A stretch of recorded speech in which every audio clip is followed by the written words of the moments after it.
आमे गोटे काउबिट कंपनी को कहूँ काउबिट टेक्नोलॉजीज गोटे स्टार्टअप ओडिशा रो आउ स्टार्टअप ओडिशा आउ स्टार्टअप इंडिया रो सपोर्ट नहीं कि एनिमल हस्बैंड डिपार्टमेंट आउ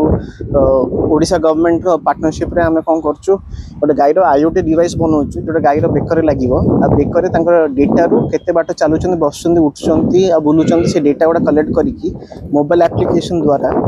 सेटा चासी को वेटरनरी डॉक्टर को नोटिफिकेशन देके से तांको सहायता करबो एटा आमे काहे करछु आम विजन है कि जिते सब गाई मैंने अच्छा क्षीर प्रोडक्शन